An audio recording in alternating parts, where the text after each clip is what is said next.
ابن جوزی نے لکھا ہے سینکڑوں سال پہلے، آج کے کسی عالم کی بات بتاتا تو لوگ انکار کرتے، سینکڑوں سال، کہتے ہیں بلخ میں قحط پڑ گیا، لوگ ہجرت کر کے سمرقند آ گئے، ایک سیدوں کا خاندان بھی آیا، ایک ایسی خاتون بھی آئی جس کے ساتھ 3 بیٹیاں تھی، بیٹا بھی کوئی نہیں، خاوند فوت ہو گیا، مسجد کے ساتھ مہمان خانے بنے ہوتے تھے، وہاں اس نے بچوں کو ٹھہرایا اور نکلی سمرقند میں کہ کوئی آدمی مل جائے اور اس سے کہوں کہ تھوڑی سی مدد ہو۔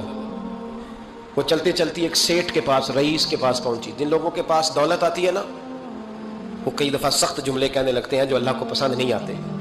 وہ سیٹھ کے پاس گئی تو جا کے کہنے لگی میں غریب ہوں، پریشان ہوں، بلخ میں قحط ہے، سارا زمانہ جانتا ہے، تو میں اس لیے سمرقند آئی ہوں، بیٹیوں کا ساتھ ہے، نہ رہنے کو جگہ ہے، نہ کھانے کو روٹی ہے، نہ پہننے کو کپڑا ہے، مہربانی کر تھوڑی مدد کر۔ کہنے لگا ہو کون؟ تو اس سیدزادی نا کان آگے کر کے، ہاں کسی پہ بھی حالات سخت آ سکتے ہیں، اللہ سے ڈرنا چاہیے، کان آگے کر کے نا کہنے لگی میں سیدزادی اور یہاں میرا اپنا کوئی نہیں، مہربانی کر۔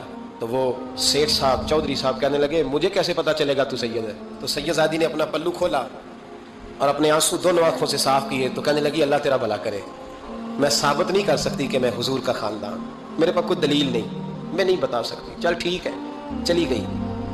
کسی نے بتایا کہ یہاں ایک یہودی بھی رہتا ہے، وہ بڑا سخی ہے، یا آتش پرست ہے، یا پارسی ہے کافر غیر، سخی بڑا ہے۔ اس کے پاس گئی، بیٹھی رہی، لوگ بیٹھے تھے، جب چلے گئے تو قریب گئی، کہنے لگی مجبور ہوں، پریشان ہوں، غریب نہیں ہوں۔ کہنے لگا بی بی تجھے کبھی دیکھا نہیں، سمرقند کی اتنی آبادی نہیں، میں سارے شہر، تو کون ہے؟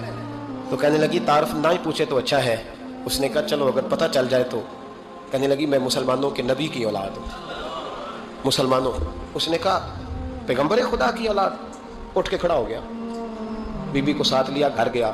کہنے لگا جو صاف ستھرا کمرہ ہے نا اسے پھر دھو ڈالو، ایک دفعہ پھر دھو ڈالو۔ کمرہ دھلایا، صاف کرایا، پھر کہنے لگا بی بی میرے برتن زیادہ صاف ستھرے نہیں، میں نئے نہ خرید کے لا دوں۔ پھر نئے برتن لایا، پھر اپنے بچوں سے کہنے لگا اونچا نہ بھولنا، یہ سیدہ فاطمہ کی شہزادیاں آئی، یہاں کوئی شخص اونچی بات نہ کرے۔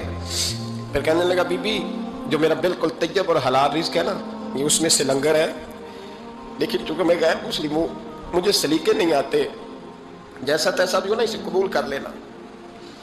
خاتون کو کہنے لگا یہ گھر ہے، جب تک جی چاہے یہاں رہنا، اور دیکھنا ہو سکے تو رات اپنے نبی سے سفارش کرنا، میرا بھی کوئی مسئلہ، میری بھی کوئی قبولیت کہیں ہو جائے۔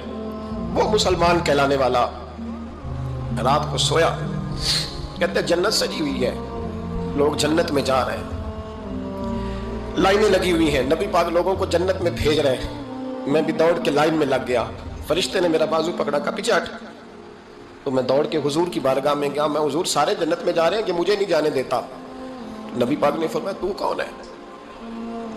کہ یا رسول اللہ میں مسلمان ہوں۔ کہتے ہیں حضور مجھ سے فرمانے لگے کوئی دلیل ہے تیرے پاس؟ دلیل ہے کوئی تیرے پاس؟ میں چپ کر گیا۔ فرمایا میری بیٹی تیرے دروازے پر آ ہی گئی تھی تو دلیلیں پوچھنے لگ گیا تھا۔ ہمیں جا دوڑ جا، سویرے آنکھ کھلی تو گلیوں میں ڈھونڈتا پھرتا ہے، تلاش کرتا پھرتا ہے، کونے کونے میں جاتا ہے وہ سادات کا گھرانہ کہاں گیا، ڈھونڈتے ڈھونڈتے اس غیر مسلم کے دروازے پہ جا کے پہچان لیا۔ تو کہنے لگا خدا کا واسطہ جو تو نے نوکری کی ہے نا ان کی مجھ سے 11 گنا لے لے، یہ سادات کا گھر مجھے دے دے۔ تو کہنے لگا کل تو آتا تو شاید بات اور ہوتی، آج بات اور ہے۔ اس نے کہا مہربانی کر، کہا نہیں کل تو آتا تو معاملہ اور تھا، آج معاملہ آج اور ہے، رنگ بدل گیا ہے، حالات تبدیل ہو گئے ہیں، اب تو دیکھ داکھ کے آیا، جا دوڑ جا۔ کہنے لگا نہیں مہربانی کر، دے دے، تو غیر مسلم میں تیرا کیا تعلق؟ کہنے لگا چپ کر، غیر مسلم میں کل تک تھا، کل سے سیدوں سے پیار کیا ہے تو میرے حالات سنور گئے ہیں، وہ جو نظارے تو نے رات خواب میں دیکھے ہیں میں نے